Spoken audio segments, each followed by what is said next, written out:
Ողջույն սիրելի հայրենակիցներ, եթերում Անտապանն է։ Եվ այժմ մենք զրուցելու ենք քրիստոնյա ժողովրդավարական կուսակցության նախագահ քաղաքագիտության դոկտոր պարոն Լևոն Շիրինյանի հետ։ Ողջունում եմ, պարոն Շիրինյան։ Շատ շնորհակալ եմ, որ այժմ մեզ հետ եք։ Միացյալ Նահանգների նախագահ Դոնալդ Թրամփը երեկ հայտարարեց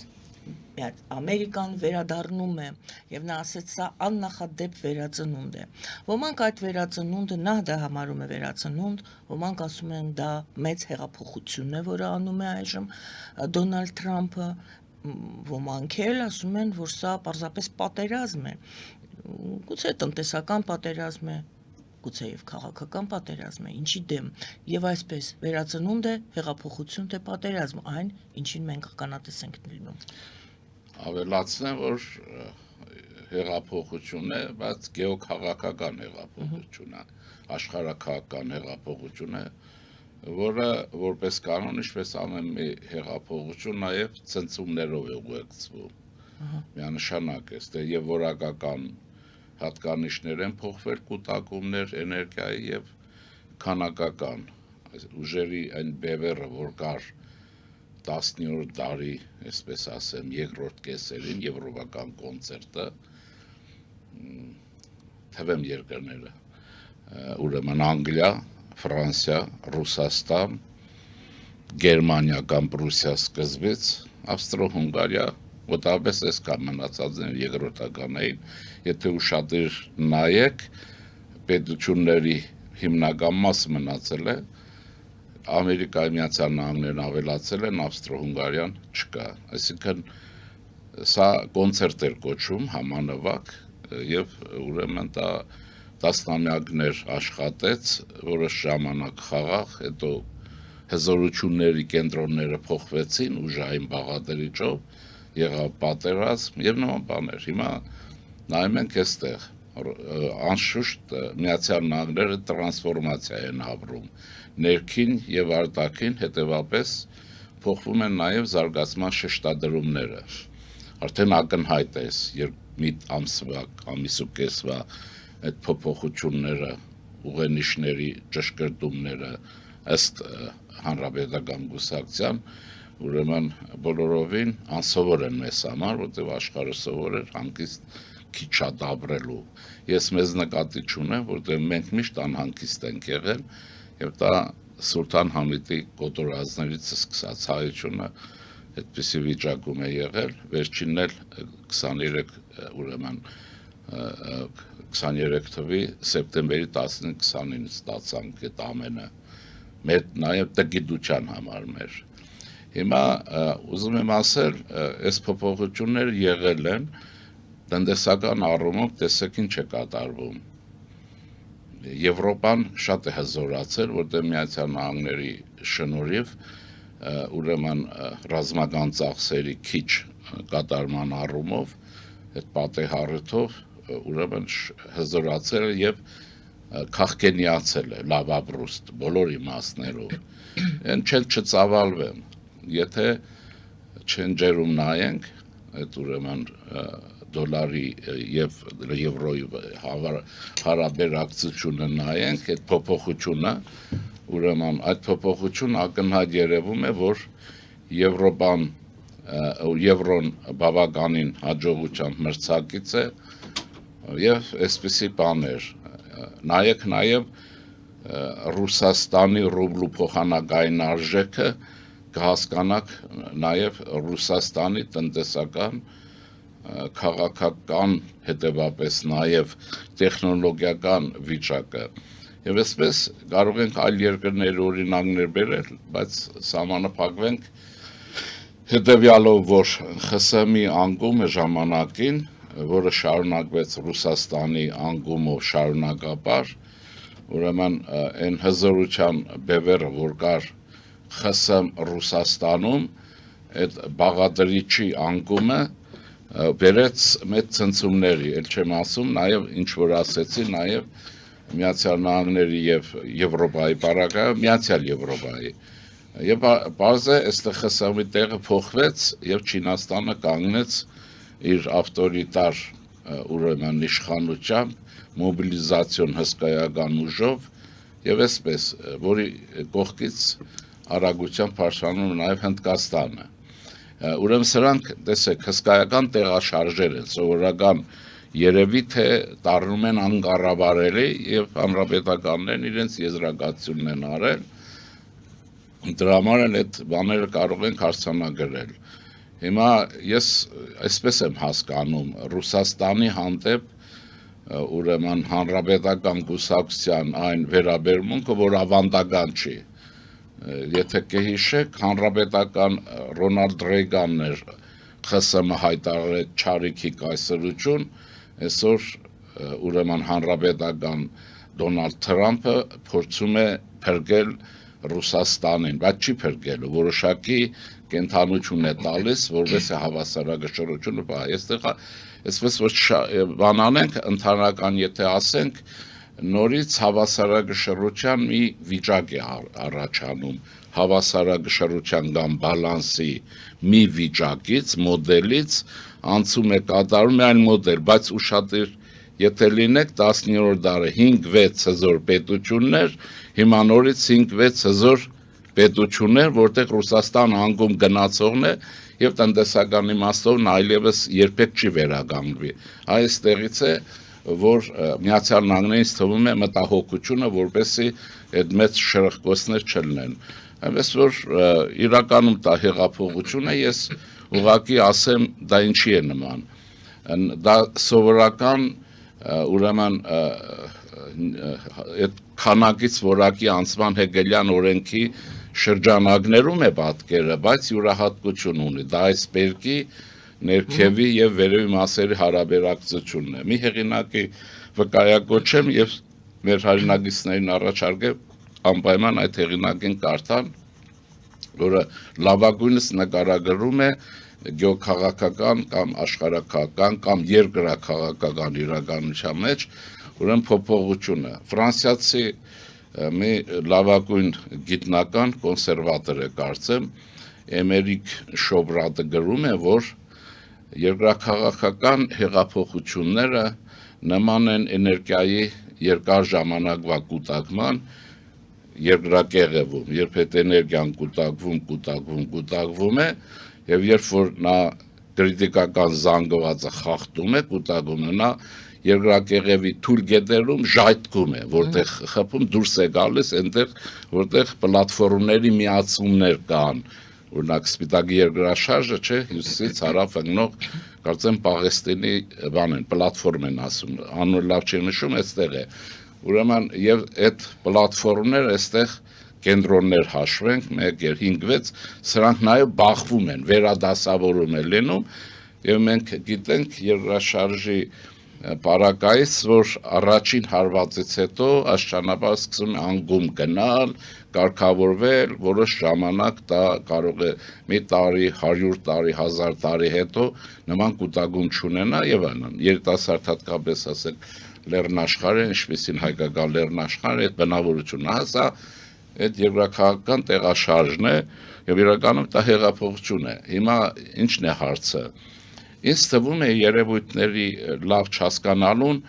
խանգարում է այն թեզիսը, որ տարածված է աշխարհում եք, եթե ուշադիր նայեք, դրանք տարածողները նախկին չեքիստ ուրեմն գնդապետներ են, որոնք փախել են Ամերիկա եւ գիշեր-ցերեկ ռուսերենով հաղորդումներ են տալիս։ Հիմա դրանք ինչ կանով են իրականում փախած հանձնարարություն չկատարող, ինչ կանով են լրտեսություն անում, այսպես ինչ է, որ Թրամփը բիզնեսմեն է։ Դա բիզնեսմենը, հա, բիզնեսմեն է, որովհետև նախագահի մասնագիտացում չկա, կամ բժիշկ է, Սալվադոր Ալիենտեն բժիշկ էր սանիտարական։ Հարցը ինչն է, բայց քաղաքականությունը, հատկապես երկրաքաղաքականությունը մենեջմենտ է, մարքեթինգ է, չէ, եթե կոպիտ ենք նայում, նաև թատրոն է, ես որի մասին բազմաթիվ անգամներ ասել եմ, ես օրինակ տարիներ շարունակ քաղաքագիտության դասընթացում 2 ժամ հատկացնում եմ քաղաքականությունը որպես թատրոն եւ արվեստ։ Մենք Սպիտակ տանը տեսանք իսկական ներկայացում, իսկական Շեքսպիրյան ողբերգություններ, կոմեդիա էր, տրագիկոմեդիա էր եւ այլն, ինչպես կուզեք։ Ուզում եմ ասել, սրանք են եւ այս տեղաշարժեր են լինում։ Այս տեղաշարժերի մեջ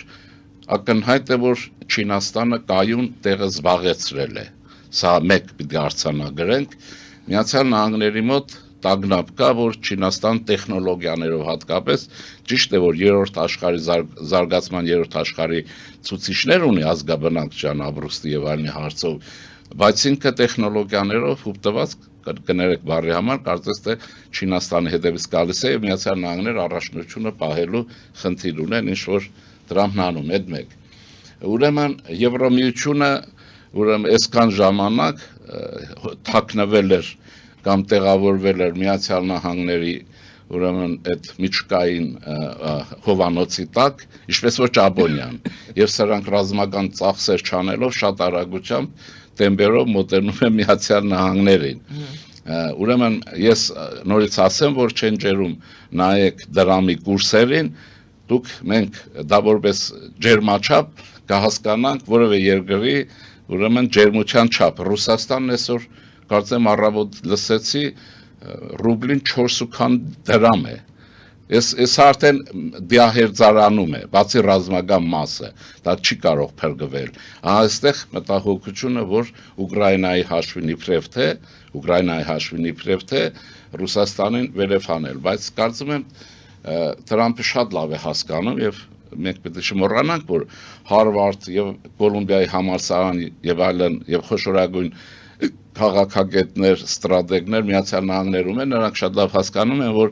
եթե Ուկրաինան աստված չանի անկում գնա այն չափով, որ այսօր քարոզչամիջոցներն անում են, Ռուսաստան դառնում է մոնստր ռազմականապես, տնտեսապես աղետի գոտի, որին պահել է պետք, որի տրոհումը միանշանակ է, կամ էլ նա պիտի ռուսական սովորությամբ ավանջուրայի գնա եւ Նիկոլայ առաջինի ժամանակ վերածվի Եվրոպայի ժանդարմի, որ դասերը լավ է սովորել, այս գիտի։ Հիմա ինչ է լինում Եվրոպայի հետ, այստեղ է հարցը։ Եվրոպան ուզի չուզի, իր հանուն, իր փրկության, այդ մնացածը քաղաքակրթություն եւ այլն։ Եթե Եվրոպայի քաղաքակրթություն եւ այլն նման խոսակցությունները ճշմարիտ են, չէ, անկեղծ են,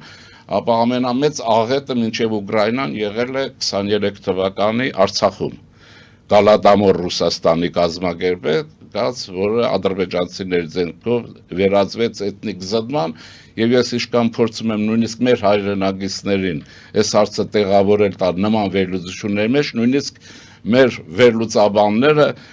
ցավով տարավ Զանզիբարի հարցը քնեն, բայց այս հարցը չեն ասի, որովհետեւ այնտեղ Պուտինի հարցը կա եւ դա Ռուսաստանի գործիքակազմի մեջ եղել։ Հիմա էլ տեսեք, երբ որ Հայաստանը շրջադարձ է հանկարծ անում եւ մանևրում է եւ կարող եմ ասել այսօրվա չափով փայլուն է մանևրում իր ուժերի, իր աշխարհագրության, իր ռեսուրսների չափով մի հատ վայնասուն է դրվում հանկարծ Բաքվից այն մարդկանց փրկության գործով, որոնք հայրենիքը հանձնել են եւ կատարել են Ռուսաստանի հանձնարարությունը եւ տեսակ Հայաստանի դեմ ինչ հաջողքով ցուցմունքներ էին տալիս, որոնք պիտի իրենց գնդագարեին, բայց այդ ցուցմունքները չպետք է տային։ Մանավանդ որ դրան ոչ մեկն չի հավատում, մենք գիտենք, որ դրանք նաև Ադրբեջանում իրական դատական գործընթացներ չեն։ Հիմա վերադառնանք այս բանին։ Ուրեմն Եվրոպան ինչ անելու, Եվրոպան իր գլխի ճարը տեսնելու է, հոչի ուրեմն այդ մնացածն էլ այդ ասենք քաղաքակրթություն եւ նման բաներ, արժեհամակարգ, բա Արցախի տեղանության ժամանակ եվրոպական ինքնորոշման իրավունքը չխախտվեց, այսօր որ մեր տղաները դատվում են, այս 8 հոգին չէ, դա ռուսական իրականություն է եւ այլն, դա ուրիշ է։ Այդ ռազմագերիները, որ մենք ունենք Բաքվում, բա ինքնորոշման իրավունքի համար, որը եվրոպական իրավունք է միջազգային, դրա համար չեն կռվել, պաշտպանվել ինքնապաշտպանության համար չի, Եվրոպան լուր է։ Ուզում եմ ասել, այս հարցերը տնենք, բայց որտեվ հիմքը ստրատեգիական շահերն են, գլոբալ շահեր են, գոյաբանության շահեր են իրենց համար եւ վտանգներ են անվտանգության։ Հիմա տեսեք ինչ է լինում, ահա երբ որ դուրս է գալիս, ուրեմն Միացյալ Նահանգները դուրս են գալիս, այստեղ Եվրոպայի դոլարի մրցույթ կա, տեխնոլոգիաների մրցույթ կա եւ բազմաթիվ հարցեր եթե լինենք, ահա այստեղից երբ որ դուրս է գալիս Եվրոպան եթե ուզում է մնա, ուրեմն ինչ է անելու Ուկրաինան պահելու այնքան այնպիսի ջերմեռանդությամբ, ինչպես ինքը իրեն կպահի, մանավանդ որ այս պարագայում կրվող իրենք չեն, իրենք նյութական ծախսի կրողն են, ես կարծում եմ, որ դա շատ արագ են վերադասավորելու եւ միջուկն առաջացել է։ ՆԱՏՕ կքայքայվի, Եվրոմիությունը ինչպիսի տրանսֆորմացիա կունենա, տարաճիկայի բաներ են, սիմպտոմներն արդեն կան։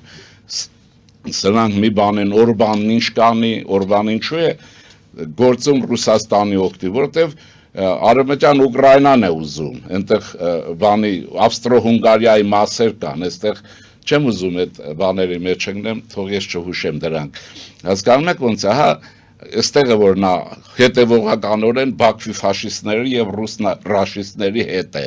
ուրիշ հարց է սրանը, եւ չի էլ փոխվելու։ Հիմա այս պարագայում փոփոխությունները այսպիսին են մեր բախտից, հա, բախտ ասենք, իհարկե քաղաքականության մեջ դա արժեք չունեցող բառ է, բայց մեր ժողովուրդը նման բաներ բարեկամ, բախտ եւ այլն շատ է սիրում, դրա համար եմ ասում։ Ահա մեր բախտից եւ աշխարհի բախտից Գերմանիայում չհաղթեց այլանդրանքը, որը ինձ թվում է ռուսական KGB-ի օգնությամբ բարձրացող կուսակցություն է, սա ինչ որ մեր ռևանշիստներն են, պուտինիստներն են տակը եւ դա կոմունիստական շարժում կար, չէ, արևելյան Գերմանիա կար։ Օրինակ ասեմ, որ Մերկելի վրա շատ է զարմանում, Մերկելը սովետական տարիներին եղել արևելյան Գերմանիայի Մագդեբուրգի Կոմսոմոլի առաջի քարտուղարը կամ երկրորդը, բա ինչ էիք ուզում, ասում են Մերկելը ռուսների հանդեպ էսպես է, Պուտինի կադրն է, որ Կոմսոմոլ եղել իսկական գործիչ եւ հիմա անցնենք, բայց արդեն տարանք անցած են, ահա ուրեմն այստեղ իշխանության առաջի պլան է գալիս եւ մենք գերմանացիները պիտի ասենք իրենց ողջախոհության համար շնորհակալություն, քրիստոնյա դեմոկրատական միություն առաջի տեղ է գալիս, դա այն զուլալ կուսակցությունն է, որը հիմնադրել է Կոնրադ Ադենաուերը, որը հենց Ադենաուերի նախաձեռնության ժամանակին եւ տաղանդի շնորհիվ սկսեց մերձեցումը Ֆրանսիայի հետ պատերազմից հետո, դա շատ դժվար էր, չէ՞, եվրոպական ատլանտյան քաղաքականություն էր վարում, այսինքն իմիշալոց ասեմ, որ Հայաստանի քրիստոնյա ժողովրդավարական կուսակցությունը ստեղծված է նույն փորձի վրա, նույն կուսակցության մոդելի ընդգրկումով։ Ուրեմն անցնենք առաջ, ահա ուրեմն Գերմանիան հիմա հələ կանցլերին չեն ընտրել, հույս ունեմ, որ ուրեմն ԿԴՄ եւ Բավարիայի սոցիալական միությունը, որ միշտ իրար հետ են, նույն կուսակցությունները, մի քիչ տարբերությունները քաշի մեջ է եւ կոնսերվատիզմի մեջ է, սրանք կլինեն առաջին եւ կանցլերը կլինի Մերցը Ֆրիդրիխ։ Եվ ահա այստեղ մենք ունենում ենք մոտավորապես նույն դաշինքը Եվրոպայում, ինչպիսին կար գեներալ դե Գոլի եւ Ադեների միջև, երկու տաղանդավոր եվրոպացիներ, այդպես են ասում, եվրոպացիներ, մեկը միջուկային իր հզոր պոտենցիալով Ֆրանսիան եւ մեր բարեկամը դաշնակիցը, այս բոլորի համար եմ ասում, եւ որը ունի նաեւ լավ հետաքրքրություններ Հայաստանում եւ կարծում եմ նաեւ Իրանի Իսլամական Հանրապետության հետ մեղմացման կողմնակից է, որ մեր այստեղ է շահը, բացի մնացածները, ահա ուրեմն այս երկուսը կան եւ Գերմանիայի տնտեսական պոտենցիալը այդ կուսակցության բարակայով այնտեղ ամենտեղ ինչ էլ լինի քաղաքական ռեալիզմի իմաստով եւ մտքի նրբությամբ հանճարով կասեի անգլիացիներն են իրենց միջուկային զենքով կազմակերպված պետությամբ եւ ազգային շահի իրենց հստակ գիտակցումով, որը Ռուսաստանի դեմ է եւ Ռուսաստանի դեմ է ոչ ընդհանրապես, ասեմ ինչու, որովհետեւ ռուսները միշտ այնպես են ներկայացնում Անգլիան մշտական իրենց թշնամին է, սխալ է։ Ուրեմն Անգլիան երկու անգամ Ռուսաստանին կործանումից փրկել է։ Իրենք Անգլիային ոչ մի օգուտ չեն տվել։ Դա եղել է ուրեմն բանի առաջին անգամ փրկեցին պատերազմի ժամանակ, հիշեք Չերչիլ եւ այլն, եւ դրանից առաջ առաջին համաշխարհային պատերազմի տարիներին, որ խնդրում էին թե եկեք պոլիսը վերցրեք, Հայաստան էլ ստեղծում էին անգլիացի, բայց բոլշևիկները, որովհետեւ Լենինի գլխավորության ռուսական միլիտարիզմի գործակալներն էին, քանդեցին երկիրը, հակադրեցին, այդ հակադրությունը մինչև հիմա էլ գնում է ուրեմն ռուս-թուրքական երկխոսության եւ խաղի մեջ, եւ մեր ժողովուրդները միշտ մտածել է թե ռուսները թուրքերի հավերժ թշնամին են, ինքն է սխալ բան է։ Ուզում եմ ասել, ահա երեքը երկու միջուկային տերություն եւ մեկը տնտեսական պոտենցիալ գերմանական, այստեղ միանշանակ գումարեք Լեհաստանը, որին ես այդ երկիրը շատ եմ սիրում եւ այդ ժողովրդին իր հերոսական անցյալի իր ճակատագրի համար, դա Հայաստանի ճակատագիրը եւ Լեհաստանի ճակատագիրը իրար հետ շատ զուգահեռներ ունեն, այսպես ուրեմն եւ Մերձբալթյան պետություններ, արդեն կորիզը կա, ասեք նոր անտանտ, ասեք նոր ՆԱՏՕ եւ այլն, այնպես որ հիմա ժամանակի հարց է, երևի թե Թրամփը կունենա այն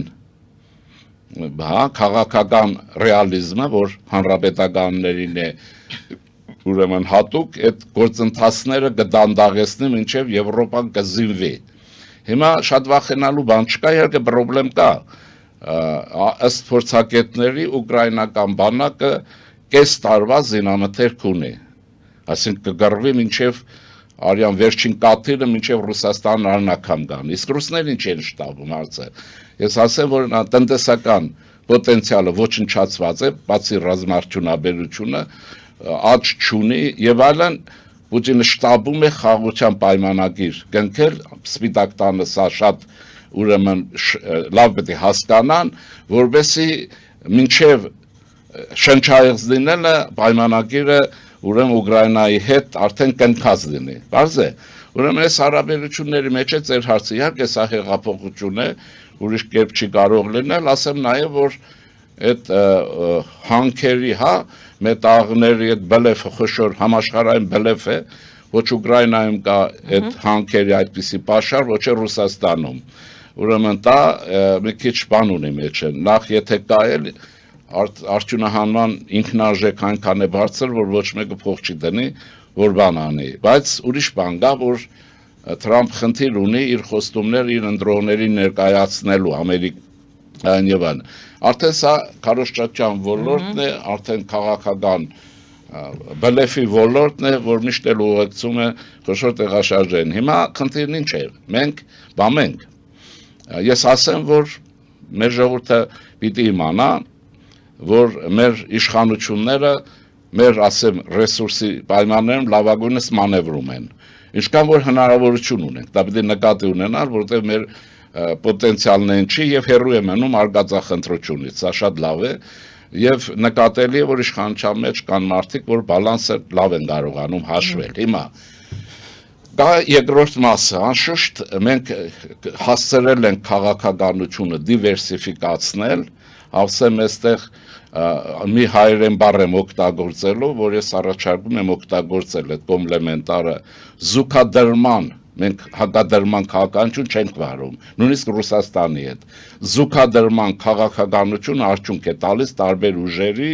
տարբեր եւ այլն։ Հիմա այս պարագայում մենք ունենք անշուշտ երկու դաշինք լավ պահելու։ Մեկի մասին կասկած չունեմ։ Հնդկաստանի պարագայում կարծում եմ, որ մենք խնդիր չունենք դաշինքի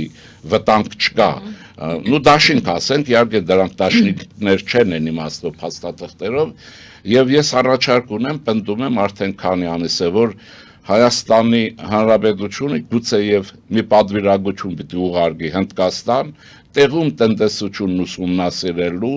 տեխնոլոգիաները, ֆիզիկան, հաշվիչ տեխնիկան եւ այս ոլորտները, նաեւ ուրիշ կան, նաեւ դեմոկրատիայի կազմակերպման ձևերը, որտեղ տարօրինակ է, որ հինդու քաղաքակրթության երկիրը արևմտյան դեմոկրատական կարգի հետ շատ լավ զուգորդվել է եւ դինամիկ աճ է ապահովում, շշմելու բան է դա, նորույթ է։ Ուրեմն այս պարագայով ուսումնասիրել տեղում Հնդկաստանի ողջ պոտենցիալը եւ Հայաստանի տնտեսությունը շատ մերձեցնել նրա հետ։ Ինչի՞, որովհետեւ այս մնացածները չեմ ասում, ուսին դեմ եմ, բայց այստեղ բացը շատ է, նրա պոտենցիալը շատ է եւ Հնդկաստանը երրորդ երկիրն է տնտեսական պոտենցիալով եւ էքսպերտային գնահատականներով, որոնց մեջ հաշվում եմ նաեւ ինչ որ չափով ինձ ինչ որ չափով մշակույթի եւ այլն առումով տասնամյակներ հետո կայուն ձևով Հնդկաստանը երրորդ տեղն է դուրս գալու, արդեն դուրս է եկել։ Մենք այստեղ շատ բան անում ենք հնդիկներին առաջարկելու, ոչ միայն վերցնելու, փոխադարձ է, իրենք էլ մեր տնտեսությունը պետք է լավ ուսումնասիրեն, հատկապես տեխնոլոգիաների ոլորտները եւ մեր տեխնոլոգիաների պատվերներ տան, որոնք զուգադրվում են իրենց հետ։ Այդ դեպքում մենք կունենանք շուկա, մեր խնդրը շուկան է, որտեղ փոքր շուկա է եւ այլն։ Եվ այստեղ ինտեգրացման process-ը ոչ թե Ռուսաստանի հետ պիտի գնա, այլ պիտի ինտեգրվի այստեղ։ Կարծում եմ Գյուղանդեսյան հարցով շատ բաներ կարող են լինել, վերջին հաշվով Հնդկաստանը շատ հեռու չի։ Հիմա այստեղ ես կասկած չունեմ, որ գործ այստեղ է գնալու, բայց կա երկրորդ մասը, մենք շատ հետևական պիտի լինենք Ֆրանսիայի հետ աշխատանքի մեջ, սխալներ թույլ չտանք, որտեղ ֆրանսիական բանակի մշակույթի Ֆրանսիայի ավանդական վերաբերմունքի եւ մեր համայնքի կազմակերպվածությունից շատ բան կախված է Հայաստանի զարգացումը շատ բանով եւ նաեւ անվտանգությունը։ Այսինքն երկիրը ստանում էներգետիկ այնպիսի մի բան, որը աննախադեպ է։ Օրինակ ես կուզենայի, որ Հայաստանում երկու լեզու անգլերեն եւ ֆրանսերեն հայտարարվեին գերակա նշանակության բան։ Դրանք մեզ բացի զարգացումը ոչինչ վատ բան չեն տա։ Ֆրանսիան շատ է հայտնի, չեմ ուզում ծավալվեմ, հատկապես տեխնոլոգիաներ, միջուկային ֆիզիկա եւ այլն։ Հիմա այստեղ բարդությունն ինչի մեջ է, անշուշտ Ամերիկայի հարցն է, որովհետեւ Ամերիկան է տրանսֆորմացում, բայց ես երբեք չեմ լսել Միացյալ Նահանգների երկու կուսակցությունների բարակայով էլ քրիստոնեական արժեհամակարգի այնպիսի արժևորում, ինչպիսին այս վերջին շրջանում տրվում է հանրապետական կուսակցության կողմից։ Դեմոկրատների հարցը բարձ է, ունենք կապեր, Ամերիկայությունը հատկապես, այստեղ Վիլսոնյան ավանդույթ կա, այս մասը ես չէ որ պիտի քննեմ, որտեղ այստեղ կարծես ամեն ինչ բարձ է, թերացումը հանրապետականների մեջ է։ Հիմա մեր աշխատանքի, ահա այն բանը երկու հանճարեղ հայերի այնպիսի կերպար, ինչպիսին Տրթատ մեծ երրորդ արշագունի արքան է եւ նրա հանճարեղ ընտրությունը քրիստոնեության ուղղությամբ եւ Գրիգոր Լուսավորիչի լուսավոր դեմքը, որը գիտեք Հռոմում քրիստոնյա սրբերի դասն է դասված, ինչպես նաեւ խոսքը Գրիգոր Նարեկացու մասին է, չէ՞ նաեւ Նարեկացին 36-րդ դոկտորն է, որին շնորհվել է կաթոլիկ եկեղեցու կողմից։ Հիմա այս փաստերը հատկապես քրիստոնեությունը Հայաստանի կողմից պետական կրոն ընդունելու, այսինքն աշխարհայաց փիլիսոփայություն, գրավոր խոսք, աստվածաշունչ, այս փաստը որպես փափուկ ուժ պիտի լավագույնս ներկայացվի եւ ես մտածում եմ երևի քրիստոնյա ժողովրդավարական կուսակցության կողմից հնարավորություններն եմ նայում Ամերիկայից պետք է սենատորներ, կոնգրեսմեններ հրավիրալ խորվիրապ, որտեղ տեղի է ունեցել, ինչպես այսօր Ամերիկայում հեղաշրջում, հեղափոխություն, աշխարհաքաղաքական, ուրեմն խորվիրապում տեղի ունեցել ժամանակին համաշխարհային նշանակության քաղաքական կրոնի շրջանակներում բարձ է աշխարհայացքին փիլիսոփայական մի հեղաշրջում եւ այսպես սա պիտի հայտարարվի սրբատեղի քրիստոնեական աշխարհի համար այստեղ է տեղի ունեցել այդ իրադարձությունները եւ Միացյալ Նահանգների հանրապետական կուսակցության հատկապես այն հատվածը, որը Հայաստանի հանդեպ ունի վերաբերմունք, մենք գիտենք, որ եւ պետքարտուղարն ունի եւ ուրեմն հետախուզության համակարգողն ունի եւ շարունակեմ էլի դեմոկրատների հետ կարելի է զուգորդել եւ այս տարի մի ուխտագնացություն կազմակերպել, բերել ներկայացնել ֆիլմեր Հոլիվուդում Գրիգոր Լուսավորիչի մասին, Տրթատ մեծի մասին, այդ հեղաշրջման մասին եւ տարածել։ Այսինքն որովհետեւ մենք այն հզորությունը նյութական չենք ունենալու, ինչը որ մեզ պետք է, բայց այս հզորությունը մեր շնորհքն է, եթե ասենք որակով մի ֆիլմ է լինում, ասենք Շեքսպիրյան կամագոր գնոց սանձահարումը, հիշում եք ինչ փայլուն կամ գլադիատորը, չգիտեմ, էլի բազմաթիվ են եւ դա հայերի հնարավորության մեջ է, ոչ պրոբլեմ չկա, բայց հայերը պետք է դադարեն նվալը, յոլա գնալը եւ հակաքրիստոնեական այդ բաներում կամ էլ մի խոսքով են ճահիճի մեջ թափառելուց, որի մեջ եւ այլն կա։ Ուրեմն ուզում եմ ասել Գայանե ջան, ահա ձեզ ռեսուրս փափուկ ուժի, սա ստրատեգիայի մեջ ահռելի ուժ է, իհարկե նյութական ռեսուրսը չի, նյութական ուժը չի, բայց դե ուժը, որը անփոփոխելի եւ մեր կերպարն է։ Այստեղից էլ գաղթական, ցեղասպանված ճանաչեք, մի ճանաչեք, ինչ կլինի ճանաչեք, ամեր ռուգը եւ այլն։ Այս գործ առաջ տարեք, տեսեք ինչպիսի հաջողություններ կունենանք։ Պիտի սկսել, որովհետեւ ես իհարկե ենթադրվում է, որ հանրապետականները կարող է մի պարագայից հետո չլինեն, բայց կյանքը ցույց է տալիս, որ կարող է եւ լինեն։ Այնտեղ երիտասարդ փոխնախագահ կա Վենսը,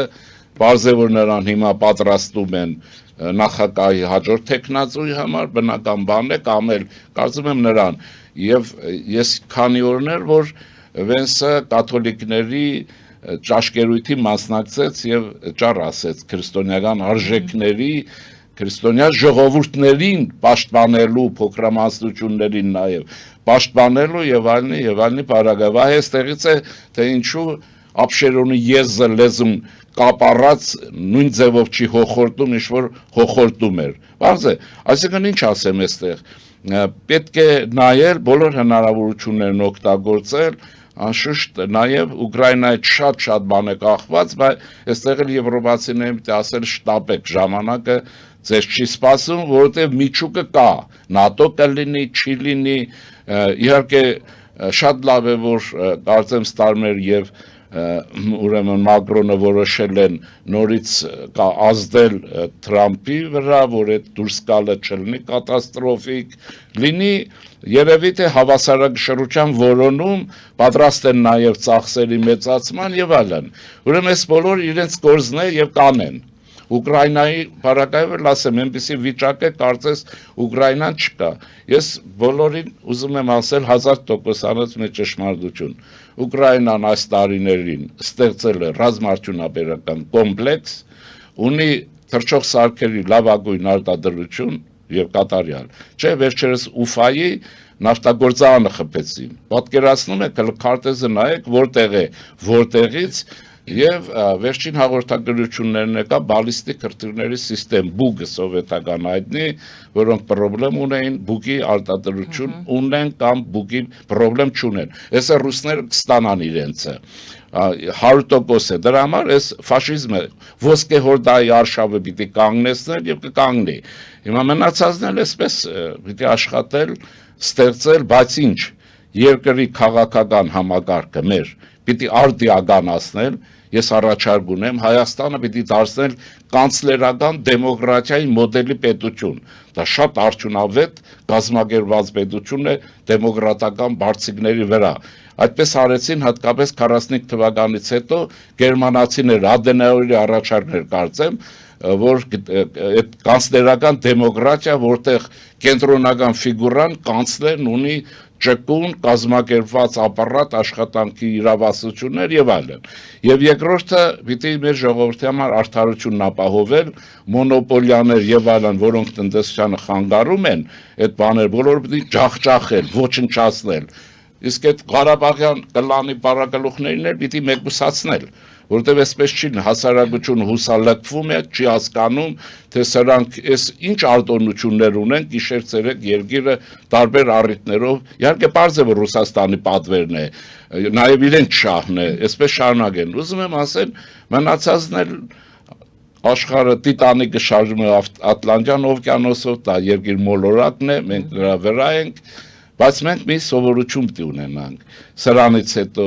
չպետք է անընդհատ մի բան գլուխներս թաքցնենք, հանգարց մեզ բան չպատահի, որտեղ սպուտնիկները հիմա ամեն ինչ ֆիքսում են։ Դրա համար մենք պիտի ցանկացած վիճակում տեսնենք ինչ կարող ենք շահել, սա պետք է լինի մեր սկզբունքը։ Ես շնորհակալ եմ, շատ ծավալուն պատասխաններ, փաստորեն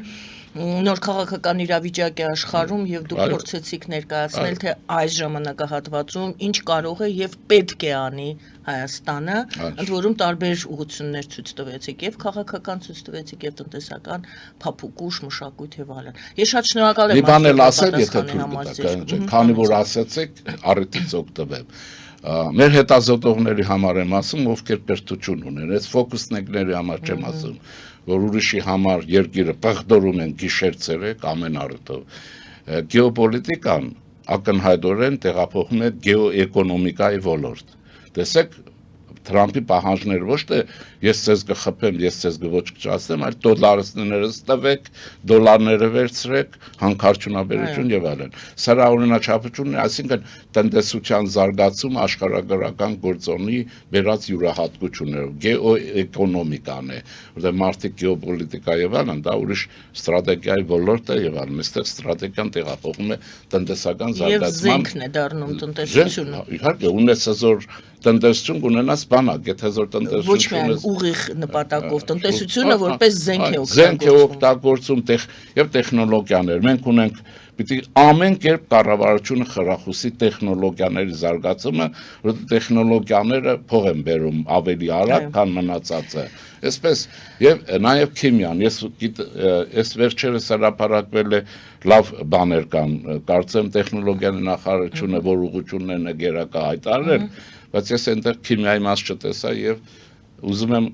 ասեմ առաջարկս է եւ պահանջս է քիմիական տեխնոլոգիաների հարցը չմոռանալ, որովհետեւ կիսաշրջափակված երկիրը միշտ նյութից նյութ ստանալու խնդիր ունի առանց քիմիայի ոչինչ չլինելու։ Սա պետք է վերականգնել փաստորեն։ Շատ ուժեղ հզոր քիմիական վերակառուցել, վերականգնել, ինչ որ է։ Խոսեցինք եւ այո, համաձայն եմ։ Շնորհակալ եմ շատ։ Խնդրեմ։ Քրիստոնյա ժողովրդավարական կուսակցության նախագահ քաղաքագիտության դոկտոր Լևոն Շիրինյանին էինք լսում։ Շնորհակալություն, պարոն Շիրինյան, շնորհակալություն սիրելի հայրենակիցներ, զրուցվարում էր Գայանե Առաքելյանը, կամ ինչպես նախորդ անգամներն էլ է եղել, լսում էի ուշադիր ձեզ, լսում էր ձեզ նաև Գայանե Առաքելյանը, բարին ձեզ։ Նորմալ է։